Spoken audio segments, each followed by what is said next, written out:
cheese, the final frontier. No, not the final frontier. Just a second in my cow juice trilogy. Yes, today we're talking about cheese. Rachel, you're a vegan, aren't you? So you don't really eat cheese. Well, I try. Not a good one. Not a good one. I had some blue cheese the other day and I loved it. This is your second video on cheese specifically as well, Jen. No, it isn't. Your It is. cheese rolling one. That's not like that was a sport video. That was a sport video. A sport about a cheese. Yeah, but it wasn't about the cheese. Cheese It was about the sport. sport. It's still about cheese. Yeah, It's still well, quite I think it's the only sport video we've ever done on this channel, so No. I'm not saying I'm the jock of Next Slide Please, but I'm kind of saying I'm the jock of Next Slide Please. You also did make the one about skiing, to be fair. Oh yeah, that's true. I did also make... But that was more about Eddie the Eagle, which was, I mean, one of my many 90s figures video. Yeah. That's... Well, so we've done a video on butter. Now there's a video on cheese. We've And I done, want to start we've this done two episode- videos on butter. Just to We've be done 2 videos on clear. butter. Oh, the Nat bog butter. also made a video about butter. Did you? Bog Bog butter. Oh! But that wasn't about butter, that was about bogs. It was about Oh, bog butter. It's kind of about bog butter, to be honest. Well, I want to start this second in my cow juice trilogy with a question. Oh. Which of these is not a type of cheese? No. Okay. Biaslag, Oh. Oh. Saga, Holy, Oh. or Uh, Telemea? I think I Oh, holy I think it's the same one cheese. as last time. I I think think it's That's- holy. But then Saga is also a pretty good pick. Because it's a saga. You see. So it's Saga or it's I- holy. think it's holy because I think that's Jen's little joke because it's like holy cheese. It's got holes in it, and that's actually called Oh. Emmental. I am gonna agree with that. Yeah. Okay, so you think it's Holy? Yeah. Well, the correct answer is, of course, Holy. Yes. I'm twisting your melons. Yes. Um, We know your sense of Jenna. humour too I- well by now, Jen. Yeah. Well, yeah. Well, I did search. What I thought would have been really funny is if Holy was a type of Yeah. cheese. But you search Holy cheese on Google, and all you get is Holy Jesus Christ. Oh. Well, Holy Jesus Christ. There's lots of like cheeses See. shaped like Jesus, basically. See. Biaslag, though, is a mild, unripened Mongolian cheese Oh. made from yak or cow milk. Quite a traditional Mongolian cheese. Saga is a mixture of a blue and a brie, so it's creamy but also got the mould in it. Oh, give me Does that. sound good, yeah. I want sounds that. nice. I don't know if it's very vegan of me to say that sounds delicious, but Well, it's an interesting blue cheese because it's only aged for 60 days, which is not a Oh. very long time to age blue cheese. That's really And cool. Telemea, I was actually a little bit disappointed that you didn't know what Telemea cheese was, No. Rach. me. Because it's a Romanian cheese. Oh, Mm, I know. It's like a bit like feta, basically. right. It's no kashkaval. Let's Goodness. talk about how do you make cheese. Let's have a look at how you make cheese. You begin by getting yourself a cow. It's this cow again. Blossom. It's the cow again. It's the cow I again. don't have the memory or organizational skills. Apologies, any potential just disregard that if you want to give me a job. I don't have the organizational skills to keep previous images in a folder and reuse them. Well, I didn't keep previous You just images. kept the What I previous did was I slide. copied the PowerPoint. So this is just the same slide. Genius. Get yourself a cow, milk it, Yes. and what you need to do is milk. And actually, you kind of want to do this with butter as well, is you want to pasteurize it. So pasteurizing is when you heat it to just below Still. boiling to get off all of the nasty bacteria. Most milk-based products that we use is pasteurized because otherwise it's a little bit dangerous. But some people argue that pasteurizing the milk makes things taste differently. So you do get unpasteurized versions of cheeses. But for the most part, they're going to be pasteurized cheese. Water. You would Milk. think, oh, pasteurized, that must mean because the cows were on a pasture, but it was because of Pasteur. No. Yeah, Louis Pasteur. What you do when you've got your pasteurized milk is you need to add yourself a bacterial culture. Ooh. That's a bacteria. Love them. I like to think that at Next Slide Please we're particularly big fans of bacterial cultures as well, like the nice ones that make things tasty.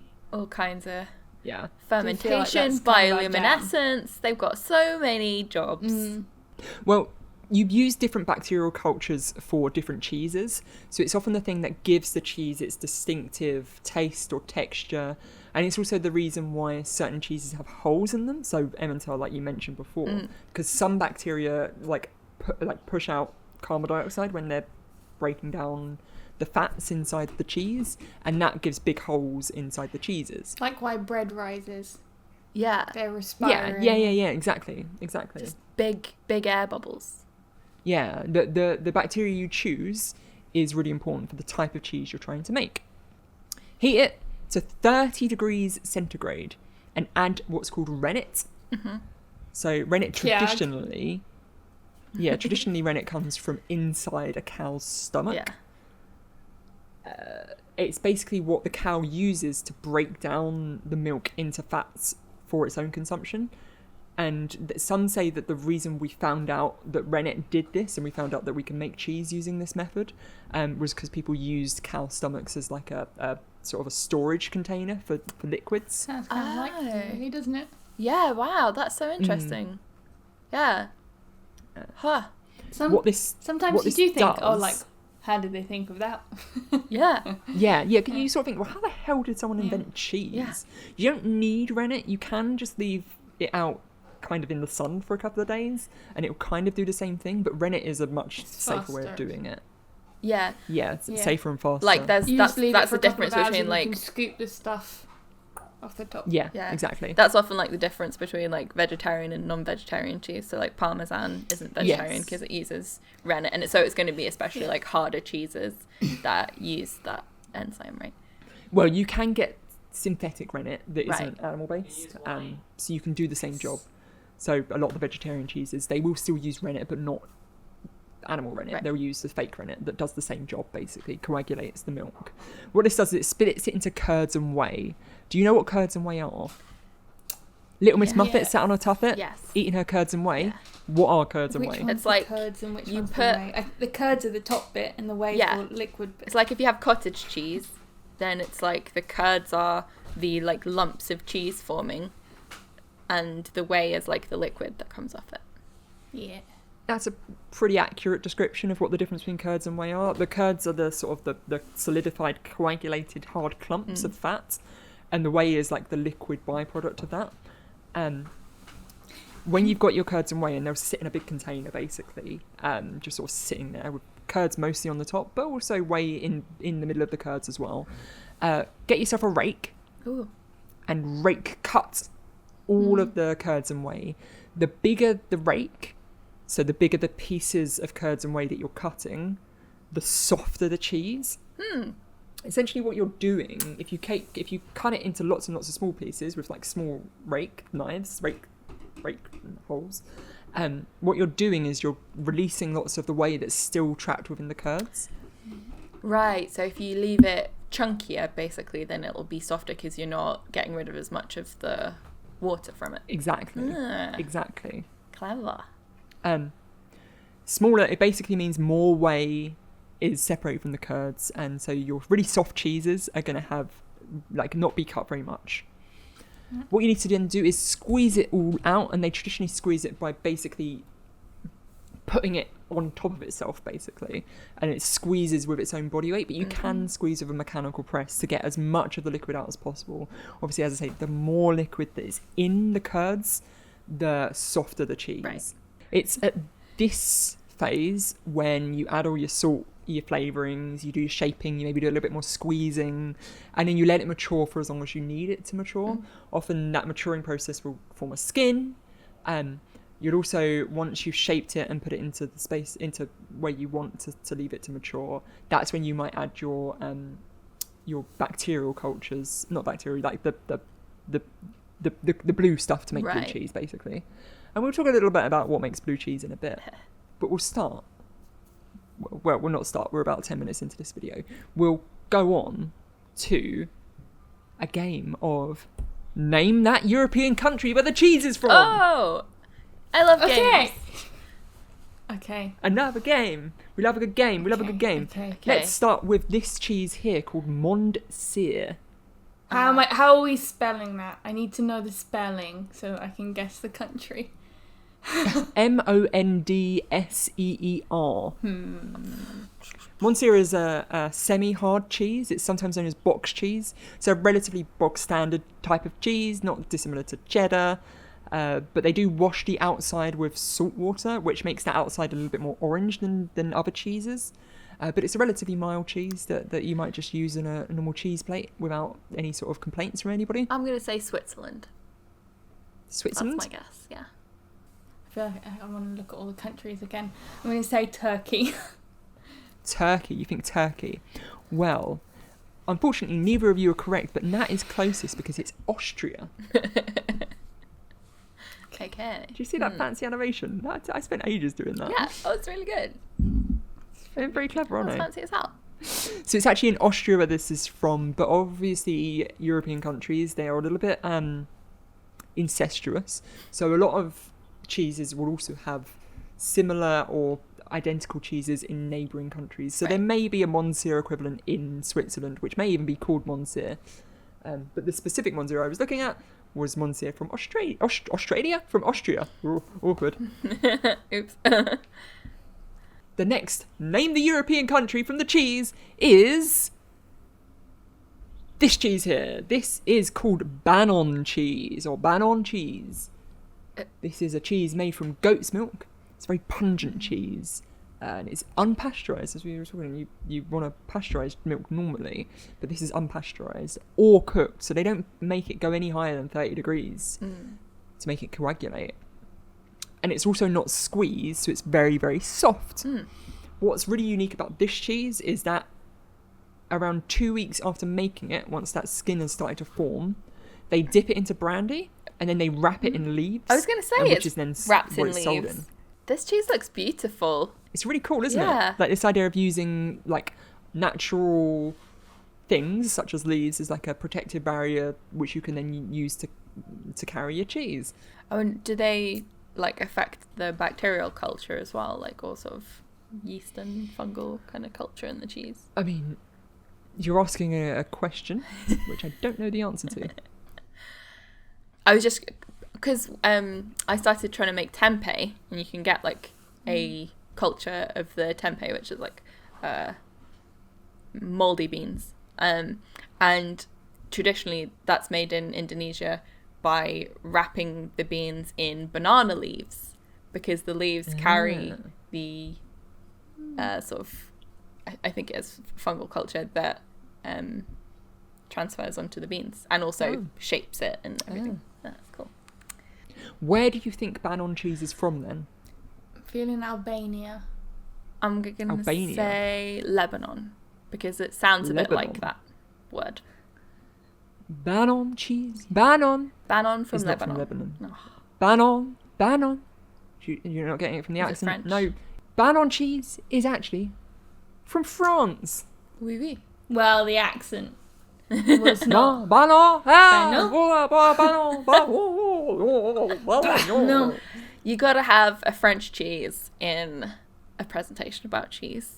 Well, the next cheese is a cheese you may have heard of before, and it's a disgusting cheese. It is the worst cheese I have ever heard of. That looks pretty manky just looking at that. Yeah, that is true. Yeah.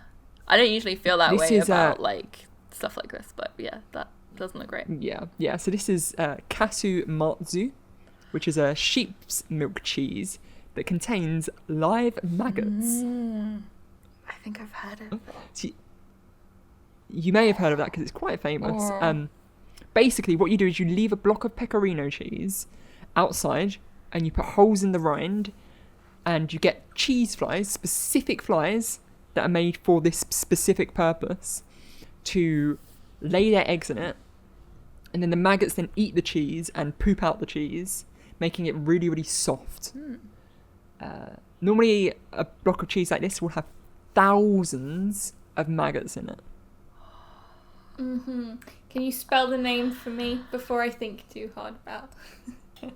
CASUMARTZU. I So think I know Feeling, the answer to this one, but I might be wrong. I'm feeling Eastern European because of the Z.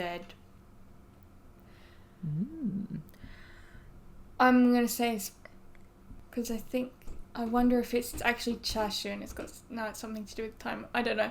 I'm gonna say Polish anyway. I don't know. Polish? What do you think I that? think I'd read about it being Italian, but I'm not sure. It is Parmigiano Reggiano. So I suppose if it's not Right. Italian, then. Well, it's pecorino. Oh, pecorino. Okay, no, I'm completely Yeah, wrong. I don't know yeah. shit. Which is an Italian cheese, and that is a very good answer because it's actually from Sardinia, which is Italy. It's grim though, It's isn't it? currently, yeah, it's very, very grim. It's currently illegal to sell I was in gonna the EU say, or yeah, even I make in the thought EU. it was like dangerous. I'd heard about it being Yes, dangerous, so well, it's- people would go just It's there to really get it. bad. It's really, really bad. It's the maggots can survive in your stomach acid, and then you swallow the maggots. They survive in your stomach acid, and then they just feed on your intestines. They eat you from the inside out. Just give yourself parasites for fun, just for the joy. It's horrible. It's got to be It's really good, horrible. isn't it? It's got to be really good for people to be. Yeah, but it probably isn't good. It probably isn't good at to be all. that good. It's got to be really It doesn't have to good. be that good. It's mad what people think of, isn't it? It's horrible. It's horrible. Well, no, because what's probably happened there is that somebody has left some cheese out Yep. for a couple of Oh, yeah. days. It's had some flies in it, Yes. and instead of binning the cheese, decided they to thought, eat it anyway." This pecorino is very expensive. I can't waste it. Yeah. And found out that actually it's very nice and smooth. Apart from the fact that it will literally have flies coming out of your anus. It's horrific. It's horrific. It's the worst thing I had to include it because it's horrific. I love people. The next cheese and the European country that we want to find out about it is Erda. Bulgaria. Are you Googling this? No. What, am I right? I'm not going to say whether you're right or not. But are you Googling this? I'm going to say Bulgaria too. Erda is a whey cheese. Now you may remember whey being a byproduct. It's the water, it's the liquid Yeah. that you don't really use in the cheese making. But actually you can use whey to make another type of cheese by then heating up the whey, and it sort of coagulates, similar to how normal cheese does as well. That's what ricotta is supposed to be made from, right? Exactly. A much more famous whey is ricotta. So you can think of Erda a bit like that. So it's soft, it's mild, it's very spreadable, and apparently very tasty as well, much like ricotta. Delicious. So you think it's from Bulgaria, do you? Might as well, isn't it? I'm getting ready to be tricked though. Well, the answer is, of course, Bulgaria. Nice. Well, they're rich. So my new egghead strategy is not to try and work anything out. It's just a guess. It is also found in other countries such as Romania and Serbia. But the primary place that Wikipedia said that it was found was Bulgaria. Thanks, Wikipedia. Very exciting. Very, very exciting. I know, but my primary source is Wikipedia. Our final cheese that you're going to have to find the European country for is a blue cheese called Adelost. Ooh, that's a nice name. I'm It's a very nice name, isn't it? It's probably not even pronounced like that either. I was gonna say Denmark, but it's not even on there. I mean, Denmark is in Europe. Oh, it might be above that, isn't it? Ireland. Do you think Ireland? Well, Adelost is a blue cheese. And blue cheeses are not cheeses that have gone off like I thought they were. They're actually created intentionally by putting penicillin bacteria into cheese. So once you've shaped it, once you've put it into its form and it's all squeezed, you place needles inside the cheese with the penicillin bacteria, and that will then create that distinctive blue mold lines.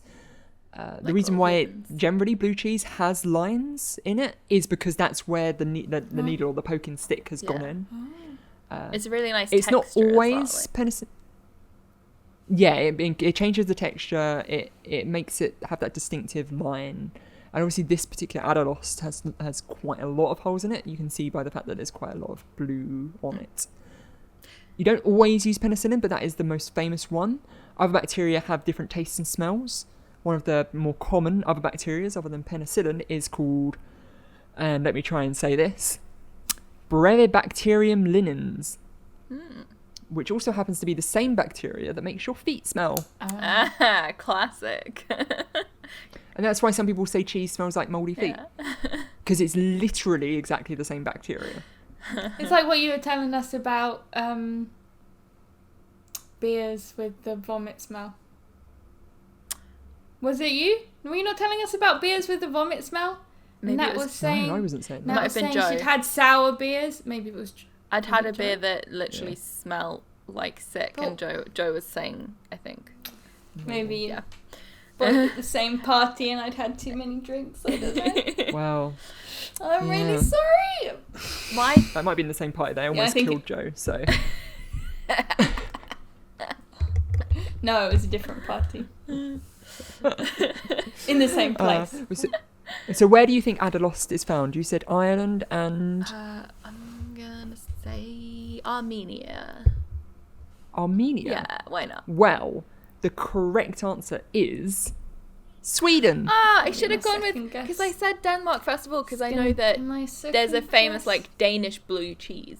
So, but I couldn't see Denmark on the list of. Well, that's because it was underneath the picture of the trees. I was being really foolish. I didn't erase Denmark. I know, I was being really foolish because I was just looking at the key of names down the side, and that's obviously Yeah, just I've done the their same thing. little, like, shortened names. So The I was like, smallest that's all the ones. names that I can choose from. Oh, it's being really dumb. I should have just gone with Denmark, and at least I'd have been close. Some Scandinavian country. Good job, me. I did great.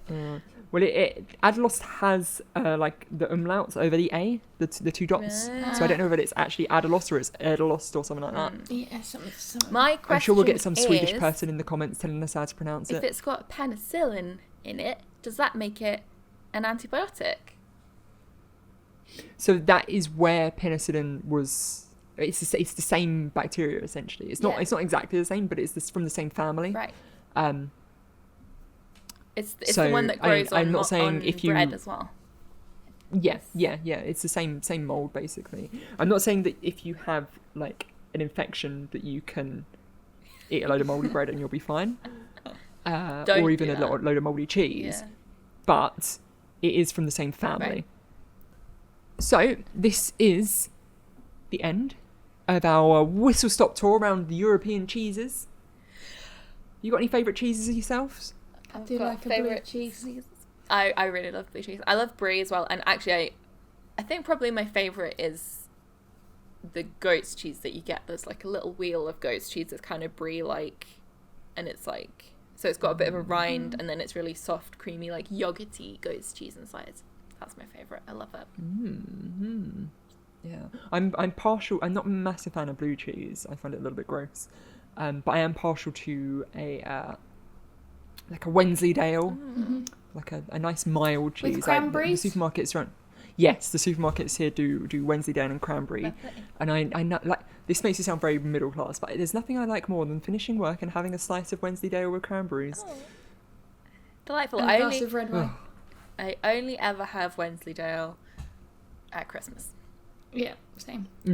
That is a very Christmassy cheese. Sometimes they I want to get spice some it. cheese now. I just gotta, I guess, I just have to try that. I have to go to Sardinia. You just have to have the maggot cheese. And maybe it'll be my new favourite. Who knows? Yeah, and then maybe you'll start pooping flies. Maybe. Yep. Yeah. So that was our whistle-stop tour. Mouldy bread, for the record, can be carcinogenic. So Oh, definitely. Be careful, So don't folks. eat moldy. Don't eat moldy bread.